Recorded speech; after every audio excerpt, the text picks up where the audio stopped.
ನಾನು ಭೇಟಿ ಮಾಡಿರುವಂಥ ಈ ಒಂದು ಸುಂದರ ತಾಣ, ಇದರ ಹೆಸರು ಸಾಲುಮರದ ತಿಮ್ಮಕ್ಕ ಉದ್ಯಾನವನ. ಸೊ ಈ ಒಂದು ಸುಂದರವಾದ ತಾಣ ಇಲ್ಲಿ ಉಂಟು ಅಂತ ಹೇಳಿದರೆ, ಒಗ್ಗ ಮತ್ತು ಬಂಟ್ವಾಳದಲ್ಲಿರುವಂಥ ಈ ಒಂದು ಸಾಲುಮರದ ತಿಮ್ಮಕ್ಕನ ವೃಕ್ಷಾವನ. ಸೊ ಇಲ್ಲಿ ನೀವೊಂದು ಸರಿ ಭೇಟಿ ನೀಡಿ, ಓಕೆನಾ? ಸೊ ಇಲ್ಲಿ ಒಂದು ಅತ್ಯಂತ ಅದ್ಭುತವಾಗಿರುವಂಥ ಒಂದು ಮನಸ್ಸಿಗೆ ನೆಮ್ಮದಿ ಕೊಡುವಂಥ ಒಂದು ಉದ್ಯಾನವನ ಇದೆ. ಸೊ ಬನ್ನಿ ನೋಡುವ ಫ್ರೆಂಡ್ಸ್, ಯಾವ ರೀತಿ ಇದೆ ಈ ಒಂದು ಉದ್ಯಾನವನ. ಇವತ್ತು ನಾನು ಬಂದಿರುವಂಥ ಉದ್ಯಾನವನ ಹೇಗಿದೆ ಅಂತೇಳಿ ನಿಮಗೆಲ್ಲ ತೋರಿಸ್ತೇನೆ. ಸೊ ಬನ್ನಿ ನೋಡುವ ಯಾವ ರೀತಿ ಇದೆ ಈ ಒಂದು ಸುಂದರವಾದ ಪ್ರದೇಶ. ನೋಡ್ಬೋದು ಇಲ್ಲಿ. ಸೊ ಎಂಟ್ರಿ ಆದ ತಕ್ಷಣ ಒಂದು ಸುಂದರವಾದ ಒಂದು ಗೇಟನ್ನು ಇಟ್ಟಿದ್ದಾರೆ. ಆಮೇಲೆ ಅಲ್ಲಿ ಬೋರ್ಡ್ ಸಹ ಹಾಕಿದ್ದಾರೆ ಯಾವ ರೀತಿ ಉಂಟು ಅಂತೇಳಿ. ಮತ್ತು ಸಾಲುಮರದ ತಿಮ್ಮಕ್ಕನ ಒಂದು ಪ್ಲೇಸಿಗೆ ಎಷ್ಟು ಗಂಟೆಗೆ ಹೋಗಬೇಕು ಅಂತೇಳಿ ಅಲ್ಲೊಂದು ಬೋರ್ಡ್ ಸಹ ಹಾಕಿರ್ತಾರೆ. ಸೊ ಅದನ್ನು ನೋಡ್ಕೊಳ್ಬೋದು ನೀವು. ಮತ್ತು ಮ್ಯಾಪ್ ಸಹ ಉಂಟು. ಸೊ ಅದನ್ನು ನೋಡಿಕೊಂಡು ನಾನು ಹೋಗಿದ್ದೆ. ಸೊ ನೀವು ಸಹ ಅದೇ ರೀತಿ ಹೋಗ್ಬೋದು. ಹಾಯ್, ಹಲೋ, ನಮಸ್ಕಾರ. ಸೊ ಎಲ್ಲ ಹೇಗಿದ್ದೀರಾ? Welcome back my YouTube channel. So ಇವತ್ತು ನಾನು ಬಂದಿದ್ದೇನೆ ಎಲ್ಲಿ ಗೊತ್ತಾ?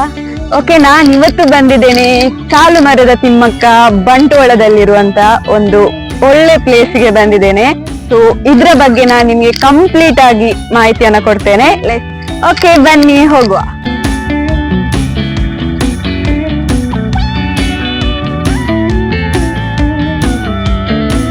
ಸಾಲುಮರದ ತಿಮ್ಮಕ್ಕ ಜೂನ್ 30, 1911ರಲ್ಲಿ ತುಮಕೂರು ಜಿಲ್ಲೆಯ ಗುಬ್ಬಿ ತಾಲೂಕಿನಲ್ಲಿ ಜನಿಸಿರುತ್ತಾರೆ. ಸೊ ಇವರ ಉದ್ಯೋಗ ಬಂದು ಪರಿಸರವಾದಿಯಾಗಿರುತ್ತಾರೆ. ಇವರ ಮದುವೆ ಗ್ರಾಮದ ಸ್ಥಳೀಯ ಚಿಕ್ಕಯ್ಯ ಅವರನ್ನು ಮದುವೆಯಾಗಿರುತ್ತಾರೆ. ಸ್ಥಳದ ಬಗ್ಗೆ ಮಾಹಿತಿ ನೋಡುವ. ಸೊ ಬನ್ನಿ. ಓಕೆ, ಇಲ್ಲಿ ನೋಡ್ಬೋದು. ರಜೆಯಲ್ಲಿರುವಾಗ ನಿಮ್ಮ ಮಕ್ಕಳನ್ನ ಇಲ್ಲಿಗೊಂದ್ಸರಿ ಕರ್ಕೊಂಡು ಬನ್ನಿ ವೆಕೇಶನ್ಗೆ. ಸೊ ಇಲ್ಲಿ 12 ವರ್ಷದ ಒಳಗಿನ ಮಕ್ಕಳಿಗೆ ಆಟಿಕೆ ಸಹ ಉಂಟು. ಸೊ ಇಲ್ಲಿ ಗೇಮ್ಸ್ ಪ್ಲೇ ಮಾಡ್ಬೋದು ಅವರಿಗೆ ಒಂದ್ಸರಿ ಬೋರ್ ಆದಾಗ ಮಕ್ಕಳನ್ನ ಮೈಂಡ್ ಫ್ರೆಶ್ ಮಾಡ್ಲಿಕ್ಕೆ. ಸೊ ಅವಾಗ ಇಲ್ಲಿ ಕರ್ಕೊಂಡು ಬರ್ಬೋದು. ಇಲ್ಲಿ ಜೋಕಾಲಿ ಸಹ ಉಂಟು ಮಕ್ಕಳಿಗೆ. ಓಕೆ, ಇಲ್ಲಿ ನೋಡ್ಬೋದು ನಿಮಗೆ ಶೌಚಾಲಯ ಸಹ ವ್ಯವಸ್ಥೆ ಮಾಡಿದ್ದಾರೆ. ಸೊ ಯಾವುದೇ ರೀತಿ ಇಲ್ಲಿ ಸೌಕರ್ಯ ಇಲ್ಲ ಅಂತ ಹೇಳಿ ಅನಿಸ್ಲಿಕ್ಕೆ ಇಲ್ಲ. ಸೊ ಎಲ್ಲ ರೀತಿ ಉಂಟು, ಅಲ್ಲಿ ಉಂಟು. ಸೊ ಆಮೇಲೆ ತೋರಿಸ್ತೇನೆ. ತಿಮ್ಮಕ್ಕನವರು ಮಕ್ಕಳಿಲ್ಲದ ಕಾರಣ ಆಲದ ಮರವನ್ನ ರಸ್ತೆಯ ಬದಿಯಲ್ಲಿ ನಡ್ತಿದ್ರು. ಸೊ ತಿಮ್ಮಕ್ಕ ಮತ್ತು ಅವರ ಪತಿ ಈ ಸಸಿಗಳಿಂದ ಕಸಿ ಮಾಡಲು ಪ್ರಾರಂಭಿಸ್ತಾರೆ, ಓಕೆನಾ? ಸೊ ಮೊದಲ ವರ್ಷದಲ್ಲಿ 10 ಸಸಿಗಳನ್ನು ಕಸಿ ಮಾಡಲಾಗಿತ್ತು ಮತ್ತು ಅವುಗಳನ್ನು ಪಕ್ಕದ ಕುಂದೂರು ಗ್ರಾಮದ ಬಳಿ 5 ಕಿಲೋಮೀಟರ್ ದೂರದಲ್ಲಿ ನೆಡಲಾಯಿತು. ತಮ್ಮ 2ನೇ ವರ್ಷದಲ್ಲಿ 15 ಸಸಿಗಳು ಮತ್ತು 3ನೇ ವರ್ಷದಲ್ಲಿ 20 ಸಸಿಗಳನ್ನು ನೆಡುತ್ತಿದ್ರು. ಆಮೇಲೆ ಈ 3 ಮರಗಳನ್ನು ನೆಡೆಯಲು ಅವಳು ತನ್ನ ಅಲ್ಪ ಸಂಪನ್ಮೂಲಗಳನ್ನು ಬಳಸ್ತಿದ್ರು. ಇನ್ನೊಂದು ವಿಷಯ ಏನು ಗೊತ್ತಾ ಗೈಸ್, ಅವರು ಒಂದು ಸಸಿಯನ್ನು ನಡಲಿಕ್ಕೆ ದಂಪತಿಗಳು 2 ಜನ ಸಸಿಗಳಿಗೆ ನೀರುಣಿಸಲು 4 ಕಿಲೋಮೀಟರ್ ದೂರಕ್ಕೆ 4 ಬಕೆಟ್ ನೀರುಗಳನ್ನು ಹೊತ್ತುಕೊಂಡು ಹೋಗ್ತಿದ್ರು. ಸೊ ಮುಳ್ಳಿನ ಪೊದೆಗಳಿಂದ ಅವುಗಳನ್ನು ಮೇಸದಂತೆ ರಕ್ಷಿಸಲಾಗಿತ್ತು. ನಾವು ಸಾಲುಮರದ ತಿಮ್ಮಕ್ಕನ ಬಗ್ಗೆ ಹೇಳಬೇಕು ಅಂತ ಹೇಳಿದ್ರೆ, ಅವರೊಬ್ರು ಕರ್ನಾಟಕದ ಪ್ರಖ್ಯಾತ ಪರಿಸರವಾದಿ. ಮಕ್ಕಳಿಲ್ಲದ ಕಾರಣ ಸೊ ಅವರು ತಮ್ಮ ಪತಿಯೊಂದಿಗೆ ಸೇರಿಕೊಂಡು ರಸ್ತೆಯ ಬದಿಯಲ್ಲಿ ಥೌಸಂಡ್ಸ್ ಆಫ್ ಬನ್ನಿ ಗಿಡಗಳನ್ನು ನೆಟ್ಟಿದ್ದರು. ಅವುಗಳನ್ನು ತಮ್ಮ ಮಕ್ಕಳಂತೆ ಪೋಷಿಸಿದರು. ಈ ಕಾರಣ ಅವರಿಗೆ ಹಲವು ಪ್ರಶಸ್ತಿ ಸಹ ಬಂದಿವೆ. ಇಲ್ಲದ ಕಾರಣ ಇವರು ಹಲವಾರು ಮರಗಳನ್ನು ನೆಟ್ಟು ಸೊ ಅವರ ಆ ಮರಗಳನ್ನೇ ಮಕ್ಕಳೆಂದು ಭಾವಿಸ್ತಾರೆ. ಸಸಿಗಳನ್ನ ಹೆಚ್ಚಾಗಿ ಮಳೆಗಾಲದಲ್ಲಿ ನಡೆಯಲಾಗುತ್ತಿತ್ತು. ಇದರಿಂದಾಗಿ ಅವು ಬೆಳೆಯಲು ಸಾಕಷ್ಟು ಮಳೆ ನೀರು ಲಭ್ಯವಿರುತ್ತದೆ. ಮುಂದಿನ ಮಳೆಗಾಲದ ಆರಂಭದಲ್ಲಿ ಆ ವೇಳೆಗೆ ಸಸಿಗಳು ಯಾವಾಗಲೂ ಬೇರು ಬಿಡ್ತಿದ್ದವು.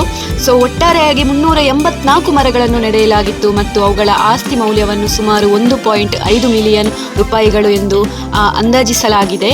ಈ ಮರಗಳ ನಿರ್ವಹಣೆಯನ್ನು ಈಗ ಕರ್ನಾಟಕ ಸರ್ಕಾರ ವಹಿಸಿಕೊಂಡಿದೆ.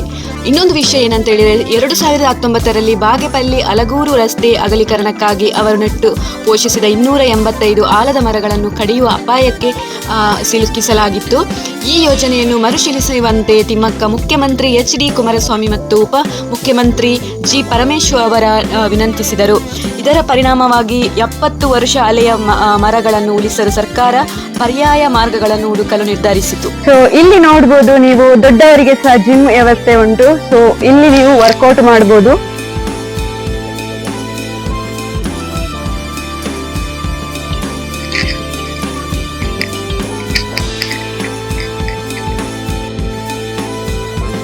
ಸಾಲು ಮರದ ತಿಮ್ಮಕ್ಕ ಉದ್ಯಾನವನದಲ್ಲಿ ಸುಂದರವಾದ ಪಾರ್ಕ್ ಉಂಟು, ಪಾರ್ಕಿನ ವ್ಯವಸ್ಥೆ ಉಂಟು. ಸೊ ಅಲ್ಲಿ ಒಂದು ಪ್ರಾಣಿಗಳ ಚಿತ್ರಣ ಸಹ ಮಾಡಿರ್ತಾರೆ, ಮತ್ತೆ ಕುತ್ಕೊಂಡು ಮಾತಾಡ್ಲಿಕ್ಕೆ ಅಂತೇಳಿ ಒಂದು ಸ್ಪೆಷಲ್ ಆಗಿರುವಂತ ಒಂದು ತಾಣವನ್ನು ನಿರ್ಮಿಸಿರುತ್ತಾರೆ. ಇನ್ನೊಂದು ವಿಷಯ, ತಿಮ್ಮಕ್ಕನವರು ಪರಿಸರ ಪ್ರೇಮಿ ಆಗಿರೋದ್ರಿಂದ ತಿಮ್ಮಕ್ಕನಿಗೆ ನೀಡಿರುವ ಕೊಡುಗೆ ಗಮನಿಸಿ ಹಲವಾರು ರಾಷ್ಟ್ರೀಯ ಮತ್ತು ಅಂತಾರಾಷ್ಟ್ರೀಯ ಸಂಸ್ಥೆಗಳು ಗಮನಿಸಿ ಅವರಿಗೆ ಪ್ರಶಸ್ತಿ ಪುರಸ್ಕಾರಗಳು ಲಭಿಸಿದೆ.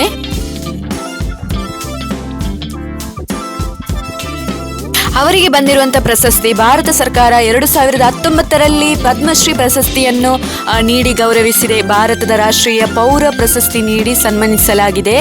ಅಮೆರಿಕ ಸಂಯುಕ್ತ ಸಂಸ್ಥಾನದ ಲಾಸ್ ಏಂಜಲೀಸ್ ಮತ್ತು ಓಕ್ಲ್ಯಾಂಡ್ ಕ್ಯಾಲಿಫೋರ್ನಿಯಾಗಳಲ್ಲಿ ಪರಿಸರ ಶಿಕ್ಷಣವನ್ನು ತಿಮ್ಮಕ್ಕನವರ ಸಂಪನ್ಮೂಲಗಳು ಎಂಬ ಪರಿಸರವಾದಿ ಸಂಘಟನೆಗೆ ತಿಮ್ಮಕ್ಕ ಹೆಸರು ಇಡಲಾಗಿದೆ. 1995ರಲ್ಲಿ ರಾಷ್ಟ್ರೀಯ ಪೌರ ಪ್ರಶಸ್ತಿ, 1977ರಲ್ಲಿ ಇಂದಿರಾ ಪ್ರಿಯದರ್ಶಿನಿ ಮತ್ತು ಅನೇಕ ವೃಕ್ಷ ಮಿತ್ರ ಪ್ರಶಸ್ತಿ, ಪರಿಸರವಾದಿ ಪ್ರೇಮಿ ಪ್ರಶಸ್ತಿ ತುಂಬ ಲಭಿಸಿದೆ ಇವರಿಗೆ. ಓಕೆ, ಇಲ್ಲಿ ನಿಮಗೆ ಫೋಟೋ ಶೂಟ್ ಸಹ ಮಾಡ್ಬೋದು. ಸೊ ಒಂದು ಒಳ್ಳೆ ಪ್ಲೇಸ್ ಅನ್ನ ಮಾಡಿದ್ದಾರೆ, ಡಿಸೈನ್ ಒಂದು ತುಂಬಾ ಚಂದವಾಗಿದ್ದು. ಸಾಲು ಮರದ ತಿಮ್ಮಕ್ಕ ಬೆಳ್ತಂಗಡಿಯಲ್ಲಿ ಸಹ ಉಂಟು, ಬಂಟ್ವಾಳದಲ್ಲಿ ಉಂಟು, ಮತ್ತೆ ಇನ್ನು ಹಲವಾರು ಕಡೆಯಲ್ಲಿ ಸಾಲು ಮರದ ತಿಮ್ಮಕ್ಕ ಉದ್ಯಾನವನವನ್ನ ಮಾಡಿರ್ತಾರೆ.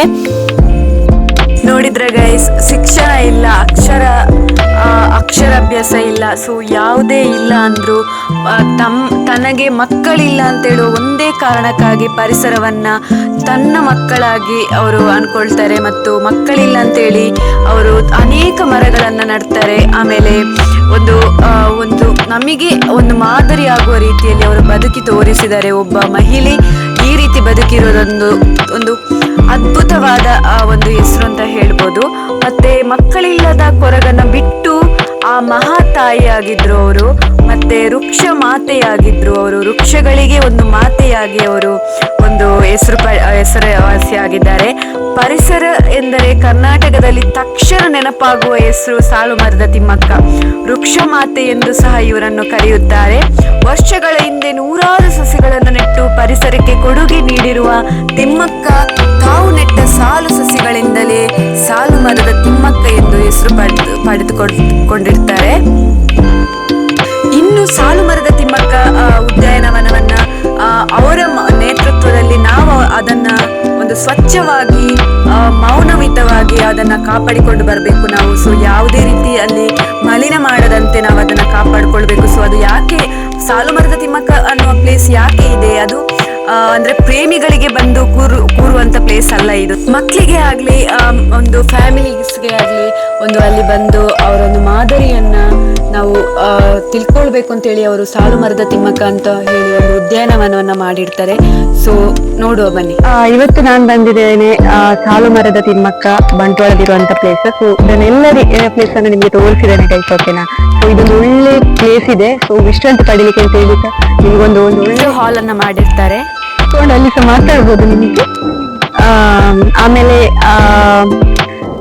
ಇವತ್ತಿನ ಲಾಗ್ನ ನಾನು ಇಲ್ಲಿಗೆ ಎಂಡ್ ಮಾಡ್ತಾ ಇದ್ದೇನೆ. ಫಾರ್ ವಾಚಿಂಗ್ ಮೈ ಬುದ್ಧಿ ಕನಸು ಚಾನಲ್. ಸೊ ಎಲ್ಲರೂ ಹೀಗೆ ನನ್ನ ಚಾನಲ್ನ ಸಪೋರ್ಟ್ ಮಾಡಿ, ಎಲ್ಲರಿಗೂ ಶೇರ್ ಮಾಡಿ, ಲೈಕ್ ಮಾಡಿ.